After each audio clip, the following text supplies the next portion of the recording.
So ito na guys, ito na yung araw na ipapakabit ko yung ano ko, front shock na binili ko. Pero bago yun mga paps, papakita ko muna yung mga pinagkakabit ko sa ano, sa motor ko.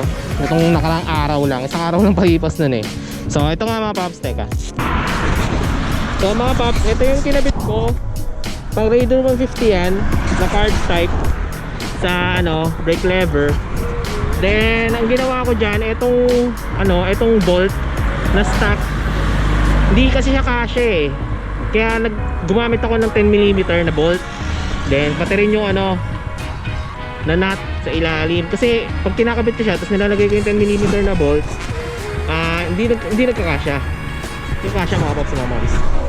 Dito naman sa clutch, ano lang to, plug and play mga paps. Plug and play lang tong clutch na to, kaya wala ka nang i-modify. Then itong ano, itong half set mga paps, mga moms, hindi ko alam kung, hindi ko akalain na 3 oras akong inaabot sa pagkakabit niyan. Gulat din ako. Pero technically hindi ko ka makakapagkabit na itong ano eh, passenger pegs sa ano eh, dito sa half set eh. Then ang sabi kasi sa instruction, etong ano na to, etong washer na to, mas mahaba dapat. Kasama yun sa ano mga paps, sa package na ano. Pagkakabili ko na ito, kasama na yung ano, washer na sinasabi sa instructions.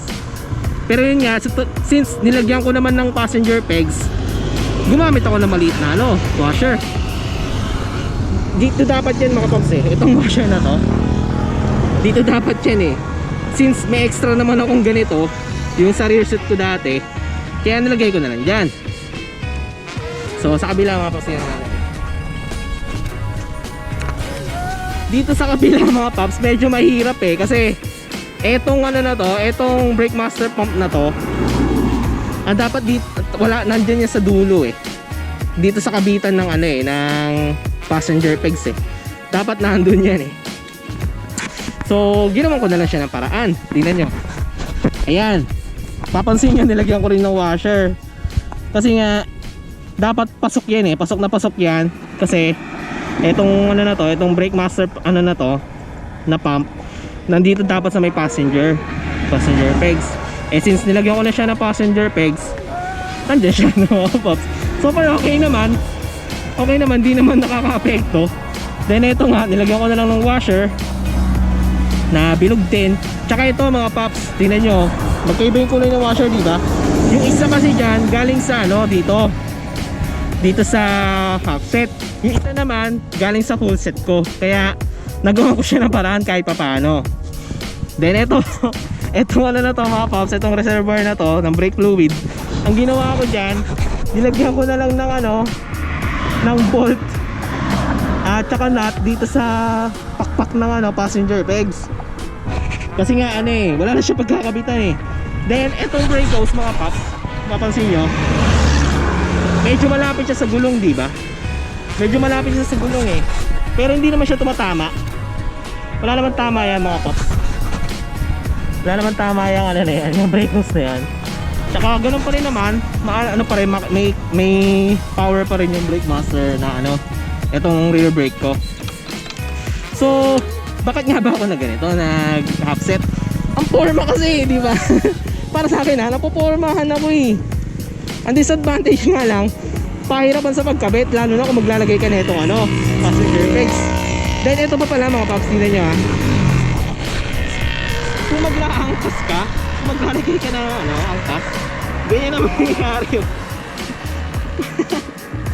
Occupied na rin yung angkasan. Eh madalas ako mag-tiptoe. Yan, ganyan ako madalas mga pops eh. Mukhang lang panga dito. Kaya kung mag-aangkas ka mga pops, tuturuan mo mag-tiptoe yung angkas mo. Kasi kapag hindi siya marunong mag-tiptoe, ayan no, damay yung paa mo eh. Nandito ako sakali eh. Ganyan to eh. Diba? Kaya kung mag-aangkas ka mga pops, tapos nakaano ka, single rear set, tutulungan mo siya mag-tiptoe para hindi tumama yung sa kanya, sa ano, sa kamo, diba? So yan ang disadvantage ng ano mga pops, single rear set. Eh single naman ako. Kaya okay lang sa akin yan. Wala rin naman ako iangkas eh. Then malaking tulong rin kapag solo kasi tingnan nyo, ayun yan, nalalapat ko siyang ganyan, no? Diba? Ang comfortable din. So yun lang guys, hindi ko nag-okay yung audio na pinaggagawa ko dito. Pero anyway, yun nga, ipakabit ko rin yung rear shock, front shock na binili ko, okay? Yeah! By the way pala mga paps, mga moms, itong rear brake, front brake, tumatama siya sa quick throttle ko nung nilagay ko siya. Kaya ang ginawa ko, in-adjust ko na lang itong quick throttle. Medyo nilayo ko siya mga paps, mga moms, para hindi siya tumama. And good thing na lang, itong brake levers adjustable. May adjustable siya mga paps, mga moms. Pwede mo siyang ipa-wide or ipalapit sa'yo. Kaya magandang idea rin yung ginawa ng RCB dito na adjustable siya. So, ganun na ulit. Balik tayo sa pagpa-vlog. So, malapit-lapit na ako guys. Sana lang nandyan si Kuya Junel. Kasi pag wala siya dyan, nga ay nako. Kuya Junel, papakabit pang front shock. Shock? Oo. Lalim. Anong oras?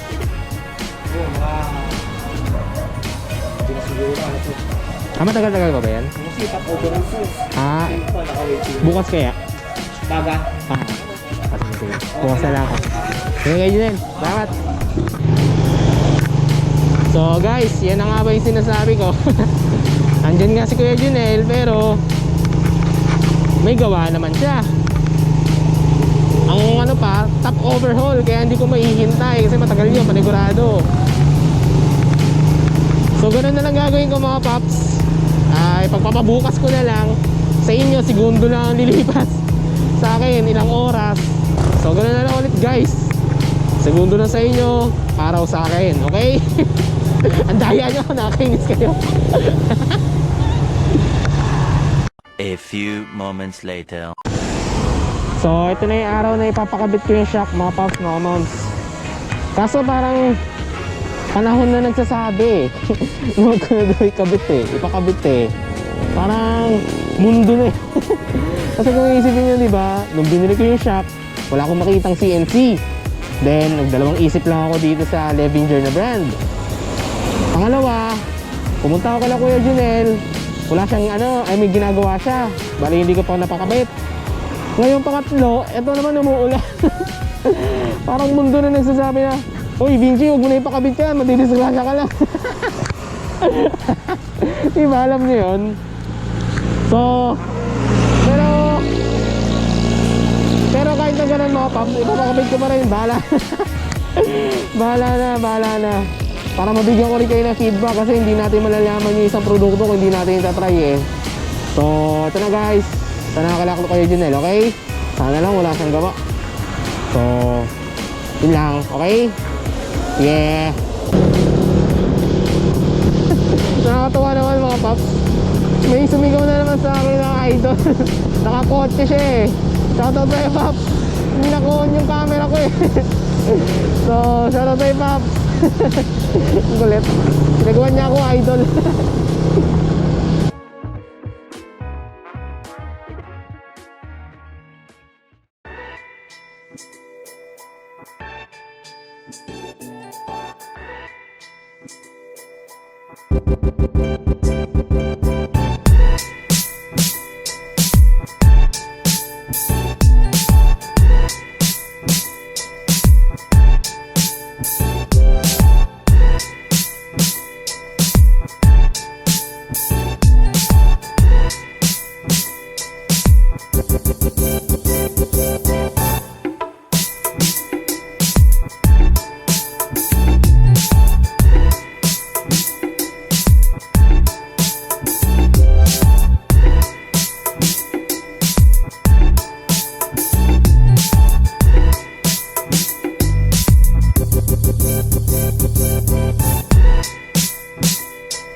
na.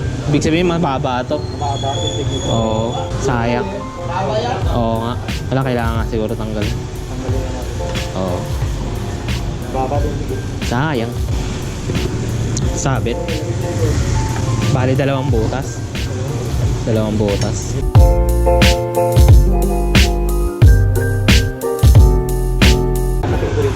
Ah, Para siya magdadala ng ano.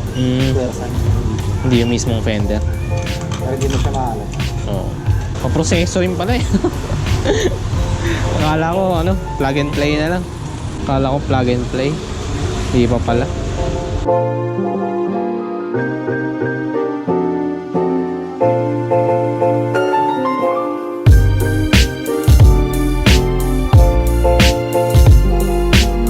Pero kung sakali bibili ako ng fender clamp ko yun, yung ano, kailangan may tangke sa taas. Oo. May parang bracket. Oo. Sama ni Pes. Oo. Ano Okay. ganyan? Ganyan. Gagawin ako. Ganyan na gagawin. Okay, pero manipis lang. Ah, sige. Ganap ako.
So, ito na guys, yung ano, Leivenger na front shock.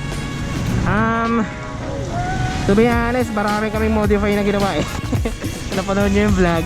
Like, binutasan namin to, naglagay kami ng mga washer, naglagay kami ng parang yero para lang dito tumama yung gulong sa fender, kasi iba yung fender nito kaysa sa R150 na carb.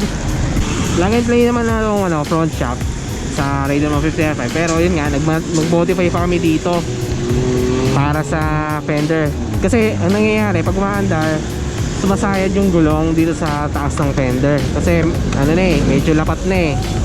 Kaya ang gagawin ko, either bumili ako ng bagong ano, bracket na ganito, yung meron yun eh, meron dito tapos pataas sa ganon, o kaya iangat ko tong bracket na to dito, tapos yun nga, wala rin yung stabilizer kasi nga wala na space. Okay guys, then ito pala, hindi ko nasabi sa vlog, itong kickstart sa rear set ko kasi dati, yung full set na RCB, tumatama to dito, pero ngayon hindi na dito sa half set. Itong RCB na half set mga pops mga moms, specific talaga na wala siyang passenger pegs. Meron kasi mga half set na pwedeng ano eh, pwede pa rin kapitan tong passenger pegs eh.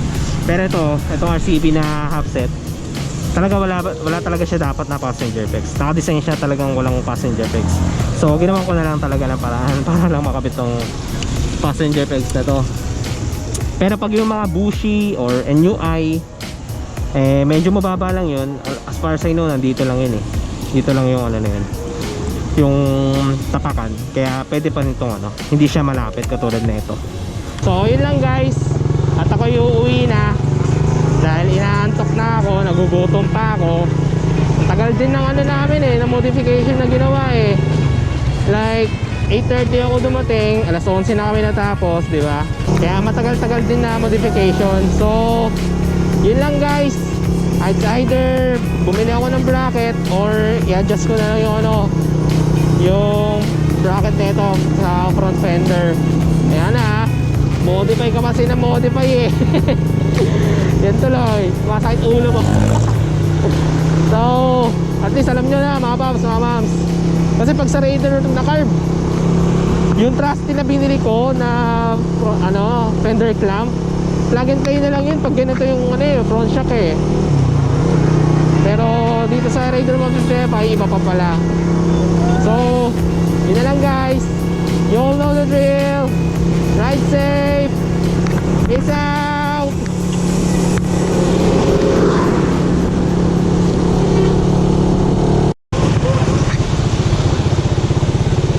Maganda nila mga paps oh. Ang ganda ng mga chicks doon sa sa jeep ah. Kaso pangit ako eh. Kaya hindi ako confident eh. Pangit ko kaya hindi ako nagpa-face reveal eh. Reality lang mga paps. Pangit ako kaya hindi ako nagpa-face reveal.